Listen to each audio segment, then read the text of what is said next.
This is an EQ pedal. It's a really useful utility pedal, and if you saw my video last week, I talked about utility pedals, what are they and how do you use them. Today I want to show you 5 cool ways you can use an EQ pedal. This one is super cheap, and for the money that I paid for it, I've gotten much more use out of it than any of the other pedals in my collection. I got this for about 30 bucks. I got it used. It's made by a company called Joyo. We also know of the Boss GE7, which is a little bit more expensive. Has a couple better components inside it and also has a master volume, but the Joyo works great to start. MXR also makes a couple different versions of EQ pedals, but today I just want to show you a couple different ways I'm using it with different pedals here. So I'm going to set up the loop and I'll show you first what the EQ pedal actually does to your guitar sound. I'm going to be using it with overdrive and showing you how you can shape your overdriven sound, and then we'll be combining it with reverb delay, an envelope filter, and finally an octave effect. So on the Joyo we have 6 different bands here: 100 Hz, 200, 400, 800, 1.6K, and 3.2K. So I'm going to lay down a loop on my looper here and I'll run through it so you can see what each of them sound like.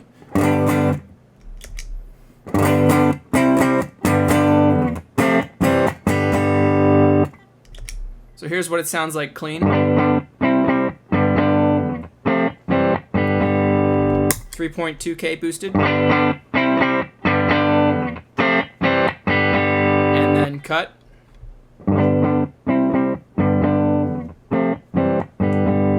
So there's a lot of good guitar frequencies up in that range. We'll boost 1.6K next.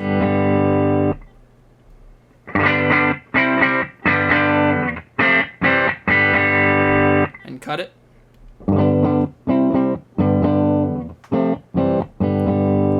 It's kind of like the range that makes your tone sound boxy, kind of like a tube screamer would. Boost 800. That sounds tube screamery even more. 400.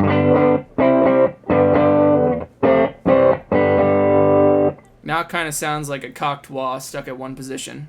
And we'll cut 400.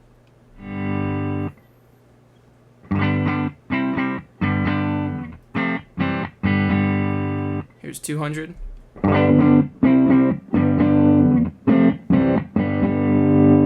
And cut.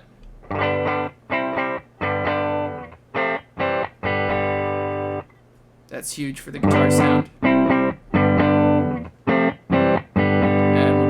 100 finally.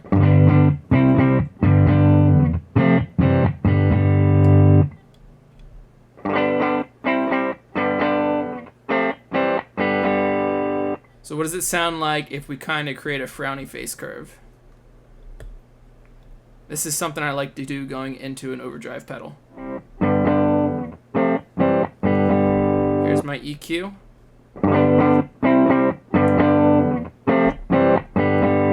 Bypass now.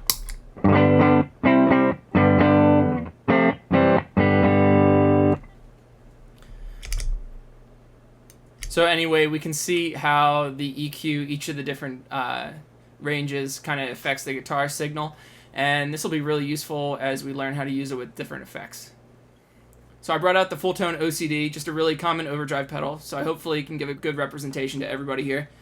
And I'll just show you what that sounds like on my bridge pickup.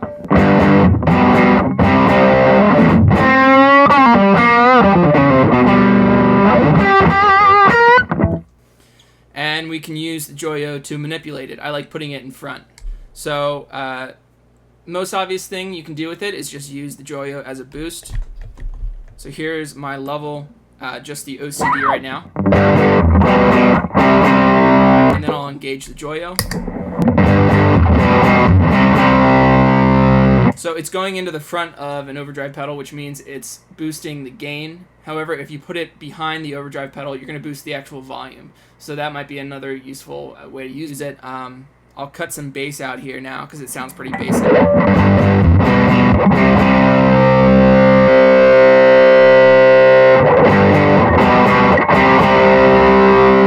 Keeping all those mids up helps you really cut through the mix. So I'll turn down some of the treble now also.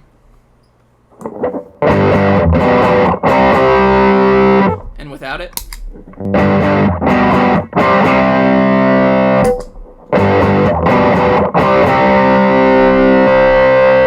if you really isolate those mid frequencies, you get kind of a cocked wall sound that I mentioned before.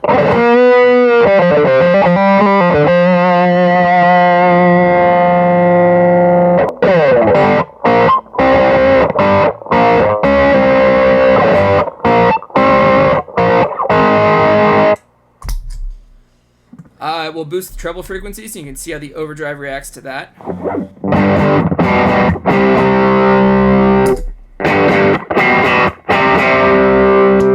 Kind of gets into strat territory.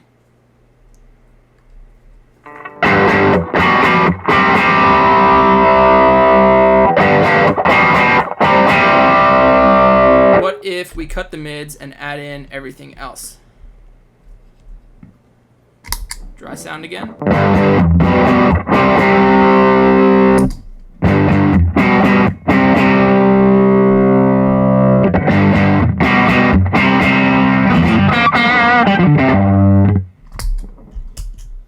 So anyway, there's a couple different ways you can use the EQ with a drive pedal. Now, another really cool thing here is if you just have a simple reverb pedal without any EQ controls, is obviously you can use this EQ pedal to change the sound of the reverb. So I have the reverb signal maxed out here. This is the Hall of Fame Mini by TC Electronic.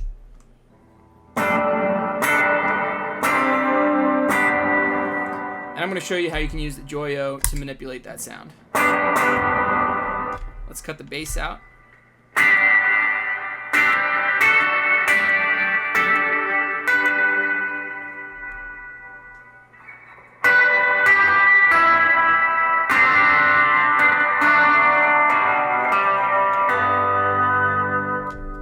Maybe throw a bunch of bass in.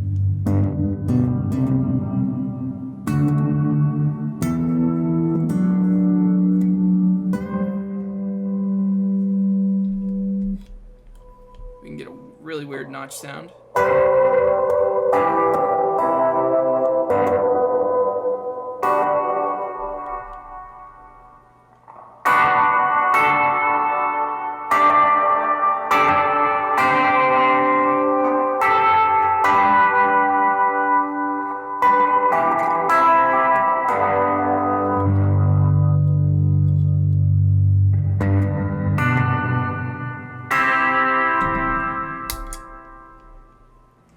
Alright, this one's a little confusing. So I'm plugged into the Radio Big Shot, which I'm actually using backwards. So I'm plugged into an output.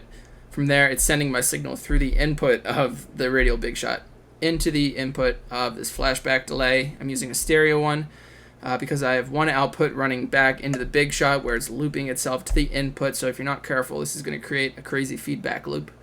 And then from there, it basically creates... you can like double all your effects in the flashback. So like your modulated sounds become way more modulated. Your tape sounds more tapey, I guess.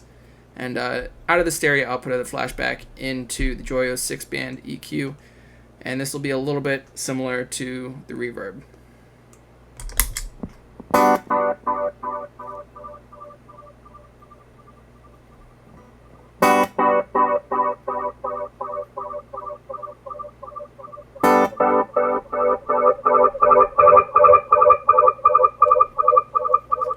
So you can hear what that sounds like, and then I'll start messing with the EQ.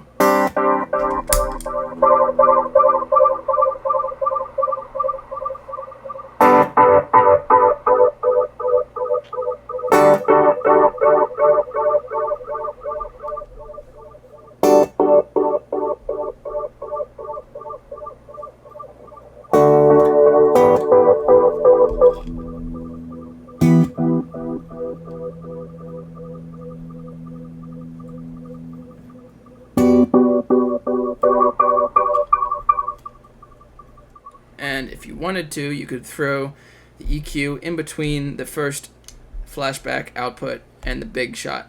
So you're manipulating the repeats that way too. I'll show that now. So this time you're essentially sending your dry guitar tone into the flashback. The flashback is sending its repeats through the Joyo, and then from the Joyo it goes back into the flashback. So you're controlling basically the EQ of the repeats of the flashback.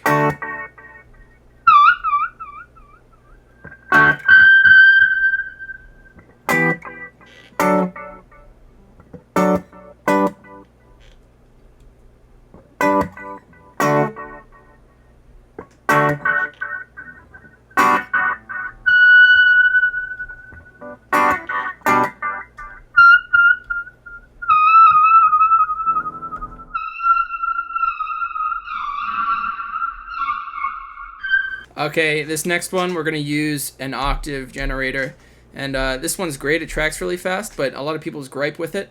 This is the Nanopog by Electro Harmonics, by the way. Their gripe is that the transient, in other words, the pick attack pretty much, gets electronically manipulated, and it sounds really unnatural. I'll show you that.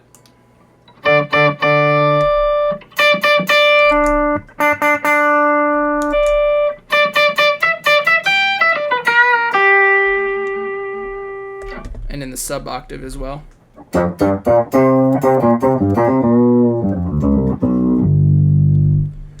So in this example, we're going to use the EQ to kind of try and take that attack out. We'll focus on the octave up because that's really annoying. I'll show you guys where that's happening.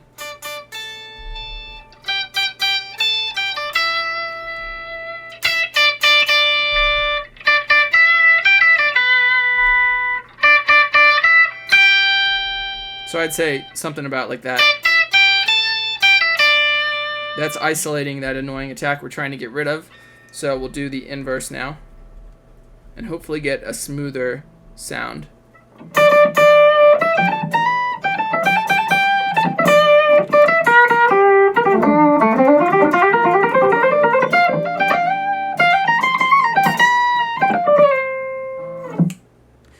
And likewise, I think if we try and put the EQ before the octave effect, we can maybe influence how the octave effect is tracking and what sort of frequencies it's going to emulate up or down the octave. So all I've done is just switch the order of these two. This is the setting I'm going to use. So the Nanopog is tracking not just the fundamental note that I'm playing, but also all of the harmonics. So what we're going to change with the 6-band EQ now is the harmonics. That's dry. Subtle difference, but you're changing the way that this is interpreting the notes you're playing.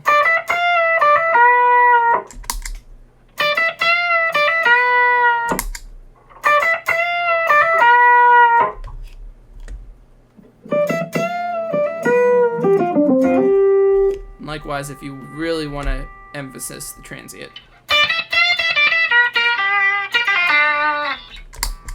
Anyway, that's how I could use it with the Nanopog. And maybe if you're creative, you could find a way to implement the radial big shot as we did in the last example with the Nanopogs. It has two outputs. You could essentially get the EQ pedal to manipulate only the affected sound, and if you want to blend in your dry sound, then you're getting the unaffected dry signal. So for this last example, we're going to be using an auto-wah or an envelope filter pedal. They're the same thing, and your guitar signal goes in, and depending on how loud you play, the pedal decides how much they're going to open up the wah, pretty much. So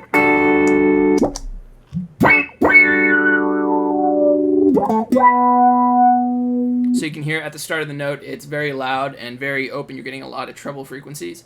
And as you hold on to it and the volume goes lower, it's letting some of the bass back in.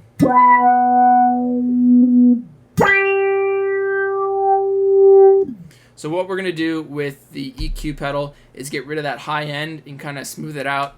And what you're going to hear is instead kind of like a bass swell.